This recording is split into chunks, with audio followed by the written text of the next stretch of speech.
That's the beginning, okay, and then that's, well, is that the first page? And that's the front, this is the first page. Right, I'll hold it, you turn it. You ready? Good luck. The Dinosaur That Pooped a Planet, by me again. And me. Danny and Dinosaur like to have fun. Some days they had lots, some days they had none. One day they were bored, they had no games to play.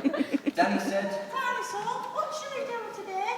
We could mow the lawn, we could tidy the place, we could do our chores, or we could go to space. But you mustn't forget to have lunch, said their mummy. You cannot have fun without food for your tummy. So they packed a packed lunch for the Science Museum, where rockets were kept if you wanted to see them. There were hundreds of rockets and spaceship surprises, tall ones and small ones of all shapes and sizes, and one that was ready to launch with a door big enough for a boy and his pet dinosaur. They ignored all the warnings, they couldn't care less, they pressed all the things they shouldn't have pressed. T-minus 5, 4, 3, 2, 1, ignition. They started their intergalactic space mission. They flew higher than houses and buildings and cranes, much higher than birds, even higher than planes. We're in space. Danny yelled as they floated around, but the dinosaur's tongue made a rumbling sound. Is it time to have lunch? Danny looked at his watch, then he looked all around for the dino's lunchbox. Danny started to worry, then started to panic. They'd left their packed lunches back home on their planet. So with no food on board, not the smallest of crumbs, a disastrous dinosaur feast had begun. It gobbled up gadgets and gizmos galore. Nothing was safe from the space dinosaur. Robots and ray guns and blinking red blinkers, eating things thought up by NASA's great thinkers. The hyperdrive gamma reactor machine was swallowed along with the space tractor beam. It chewed and it chomped on the spaceship controls. The rocket was dotted with dino tooth holes. Inside it was bare. The spaceship was empty. Outside there were more things to eat. There was plenty. It broke down the It broke my jaw. It broke down the door with a cool ninja chop. Out in space, dinosaurs are much harder to stop. It chomped on the moon like a big chunk of cheese, then shoved even more in its mouth with a squeeze. It munched on the Martians from Mars and their cats.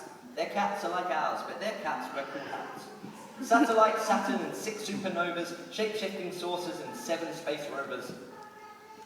It guzzled 5 gallons of fuel from the tank, and Danny's jaw dropped as he watched what it drank, with a crunch and a crack and a nom nom nom nom.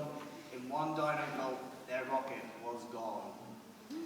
Now nothing was left.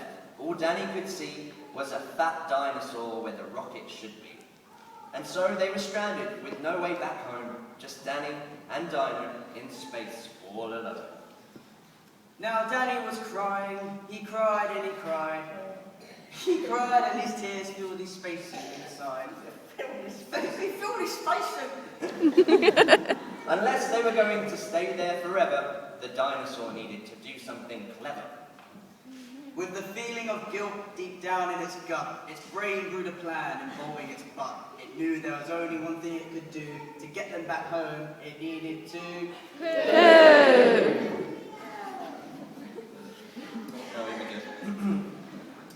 Like a poop-powered rocket, the dinosaur flew. Dan hopped on his back and he watched as it pooed. It pooped out the robots and ray guns and blinkers, the things NASA's thinkers thought up were now stinkers. It pooped out the moon, it pooped out the stars, it pooped the space rovers and Martians from Mars.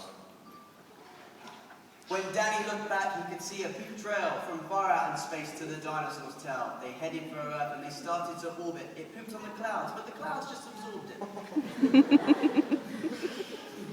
They flew past the buildings and streets of their town, leaving the houses all smelly and brown, and finally landed back down on the ground. Hooray! Danny cried. We're home, safe and sound. They looked to the sky, and the things that were pooed had formed a poop planet right next to the moon.